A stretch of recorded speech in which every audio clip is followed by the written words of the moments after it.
Good evening. Welcome to our midweek Bible study here at the Wood Avenue Church of Christ. Of course, we're not at the building. We're online only tonight because of the icy roads and dangerous travel conditions. We're grateful to our elders in making this decision to ask people to not travel tonight for Bible study. It can be difficult to be an elder. They have a great responsibility. I hope we are praying for our elders. They have a responsibility to watch out for our souls, Hebrews chapter 13.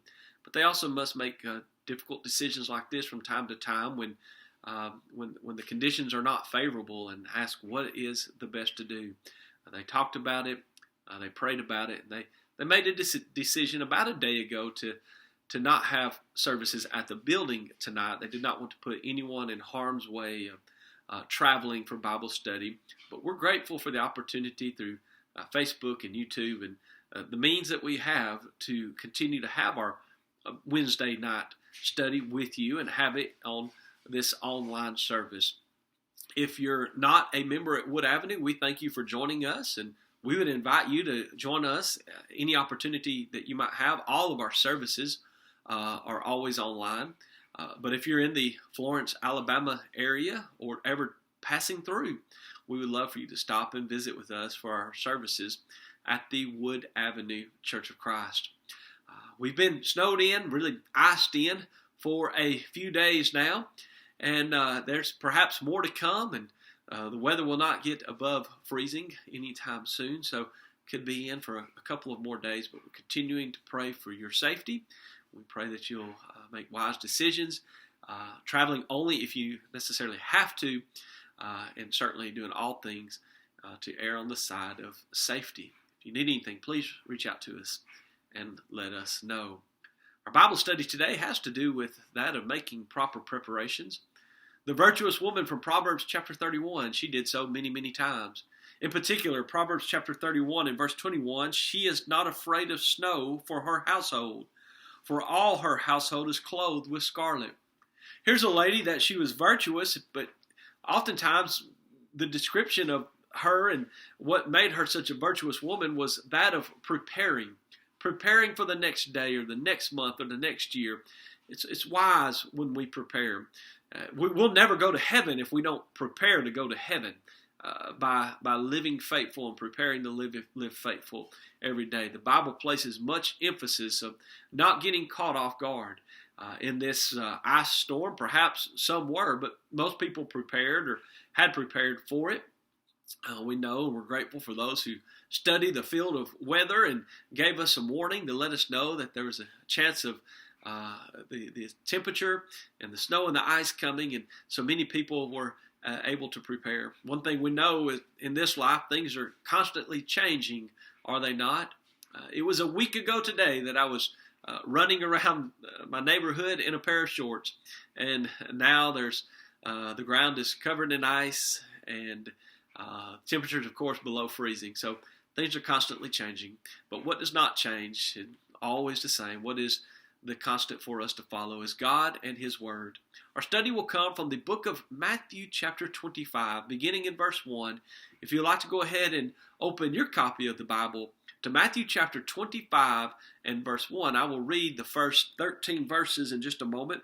As we notice from these 10 who were waiting for the Lord's return, 5 wise were waiting for the Lord's return, but 5 were foolish, and they were not properly prepared. Verse 1 of Matthew chapter 25, Then the kingdom of heaven shall be likened to 10 virgins, who took their lamps and went out to meet the bridegroom. Now 5 of them were wise, and 5 were foolish.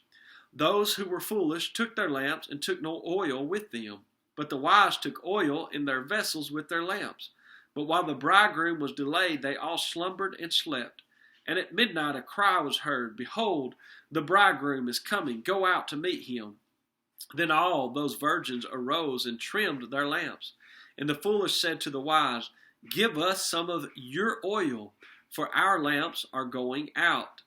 But the wise answered, saying, No, lest there should not be enough for us and you, but rather go to those who sell and buy for yourselves. And while they went to buy, the bridegroom came, and those who were ready went in with him to the wedding, and the door was shut.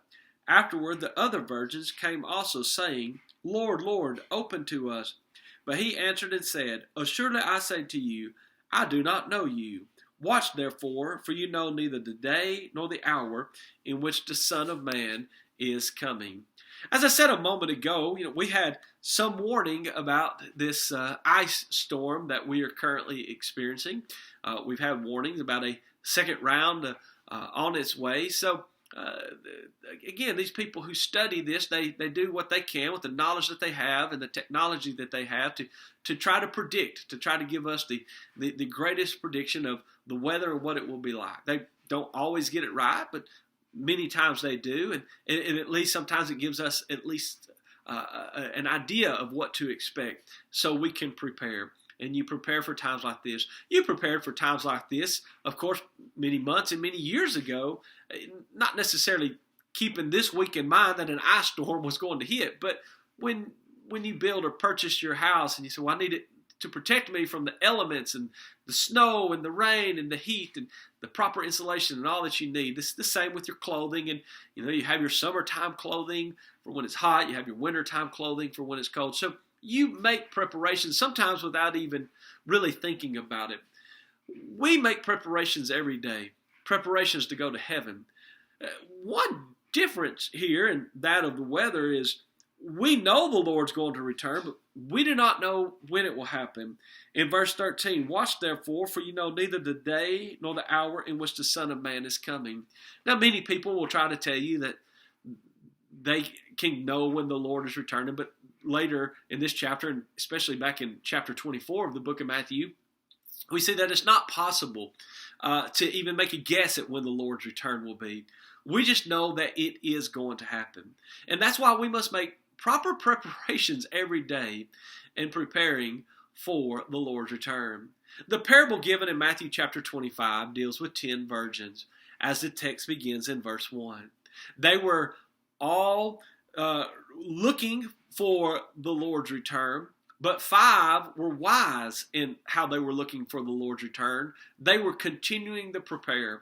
They had enough oil, and they had enough oil to sustain, to keep them. 5 were foolish. And notice that they're looking for the Lord's return, but maybe they didn't think it would be on this day. Maybe they didn't think it would be on this night. So they said, well, we'll go tomorrow and get more oil. And so they were foolish. The Lord's return, the door was shut, and they were not allowed in. Proper preparations. Brethren and friends, it's so important that we make the proper preparation. Going back to verse 1, the kingdom of heaven shall be likened to these 10 virgins. They took their lamps, so they all had lamps. So if I'm reading this as a Christian in the Christian period of time, I can say it this way, there were 10 Christians. These were 10 Christians. These were 10 baptized believers. And they're all in the Lord's church. And they're all looking for the Lord's return. 5 of these Christians were wise. 5 were foolish. Let's compare and contrast some areas in which these foolish would be different from the wise. They're all, again, in the Lord's church, if we're looking at it that way. But some of them aren't as faithful as they should be. We discussed this in 2 of our Sunday morning sermons the last couple of weeks, and the importance of being faithful. You see, the wise, they were faithful. They were faithful. They were doing what they needed to do. They had enough oil, and they were refilling their oil. They had enough oil for when their lamps would grow dim, they could fill it again. When they grow dim, sometimes our Christian lamps grow dim, do they not? Sometimes we go through rocky areas of life, rocky points of life, and it causes our Christian lights to dim a little. Well, we need to refill it with the oil of the Bible, the oil of prayer, the oil of fellowship, the oil of going back to God and God's Word and depending on Him. We need to be like these wise ones. The foolish ones, I see them as Christians because they had their lamps. They're looking for the return of the Lord, but they're not foolish. They're foolishly and not properly preparing for it. They did not have enough oil.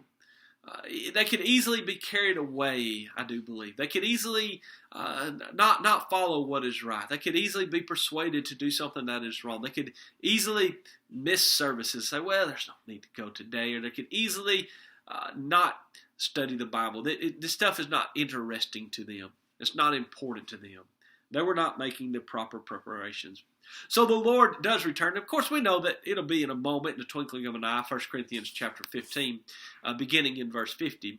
The purpose of this parable, of course, is more so on us. It's not to say that the Lord is going to begin His return, and then we'll have time to maybe go out and prepare then. That's not saying that. That's not the purpose of the parable. The purpose is to remind we who are Christians to remain faithful and remain prepared. Because here are these 5 foolish virgins, and they did not have enough oil to sustain them, even through the night. Notice this. 5 were wise and 5 were foolish in verse 2. Those who were foolish took their lamps and took no oil with them, but the wise took oil in their vessels with their lamps. But while the bridegroom was delayed, they all slumbered and slept. So, again, I see this as Christians. I see this as people who, maybe if the bridegroom would have returned sooner, they would have been faithful. But they did not continue to refill the way they needed to. I think it's a sad thought to think about how perhaps on Judgment Day there might be those who would say, Lord, if you would have only come just a few weeks ago, or if you would have come this time last year, I was faithful. My lamp was full. I had oil in it. I was doing the way I should, but I gave up. I did not continue. I did not remain the way that I was supposed to. And now I'll be lost for eternity. I think on the other hand, it can be the case that when the Lord returns, there could be those that would say, Lord, I was really thinking about becoming a Christian. I was considering it. I wanted to, or I wanted to come back to the church. I left the church. I was thinking about coming back, but I just didn't. If you would have delayed a little longer, then I'd probably be saved today for all eternity. But I'm not. It's a sad thought, but I do believe it is a reality of what could happen on Judgment Day. We find these 5 foolish who they did not have enough oil for their lamps. So what they wanted to do, they wanted to borrow from the 5 wise. I think there's a lesson in that. No doubt there are congregations throughout this world filled with people who are saved and perhaps some who aren't. Some who are living faithful. God knows them. God knows their heart. God knows what they're doing. God will judge them. They're living faithful. But then maybe in the same meeting house, in the same building, there are those who just aren't living faithful. And they're not the wise, they're the foolish. But maybe the thought is, well, hey, as long as I'm in the building, then I'll be okay, or maybe I'll be able to go in on someone else's ticket, maybe, or I can go in with the other saints that are in the building. Maybe husbands think that they'll get a pass because they're married to a Christian, or vice versa, or parents or children. Here, the 5 foolish virgins, they even asked the wise ones. They said, Can we borrow some of your oil? Can we have some of your oil? But you can't do that. We can learn from one another. We can follow the examples of other people and follow the good example that they'll give us. But I must live my own Christian life just as you must live your own Christian life. You'll be held accountable for what you do or do not do, and others just the same. So it's very important that we realize this and understand that we are going to stand before God individually. And these 5 foolish virgins, they wanted to borrow oil from the wise. They wanted to use some of their oil. The wise says, we can't do that. There wouldn't be enough for us. They can't give away their Christianity. They can live a life before you to follow, but you must choose to do what is right. The other virgins, when the bridegroom comes, he takes those who are ready, he takes those who endured, he takes those who were prepared in verse 9, in verse 10. And then in verse 11, also the other virgins came saying, Lord, Lord, open to us. Notice in verse 10, the door was shut. What a sad day when that door will finally be shut. For some people, the door has shut even today. They passed from this life. There are some government agencies that tell us that about 1 million people die every week worldwide. In this world, about 1 million people a week. That means that door shuts on 1 million people every week. 1 million people every week. Some, no doubt, die faithfully. Some never reach the age of accountability in that number, I'm sure. But for many, that door is shut. And they were like the foolish ones, the ones who did not make proper preparations. That door was finally shut for some people this week when they pass from this life. That door will be shut when the Lord returns. It will be shut on all at one time. It will shut on all of us. And the foolish virgin said, Lord, open to us. Let us in. Notice this. They had time as the parable begins in the beginning of the chapter. Now is the time. Then that was the time to fill their lamps. That was the time to get the oil needed. That was the time to continue. But they didn't want to then. Now things are a little different. The door is shut. Now they're regretting it. Now they want in. Now they're saying, let us in. Open the door. But it's too late. When that door shuts, it is shut. There's nothing we can do to open it. He said to them, surely I say to you, I do not know you. Now I want you to think about this for a minute. We have 10 virgins. 5 were wise and 5 were foolish. They all had lamps. That tells me they had all made the initial preparation to go to heaven. They all had their lamps. But the 5 foolish, they did not continue to fill their lamps. They did not continue in their faithfulness. And the response from the Lord is, I never knew you. That's similar to Revelation chapter 2, is it not, with the church of Ephesus? When he's going to that congregation, if they don't repent, he's going to remove them, remove their candlestick, remove them from being his congregation, his people. It's totally possible for the Lord to say to us, I never knew you. Certainly he knows all of us. Number the hairs on your head. He knows us.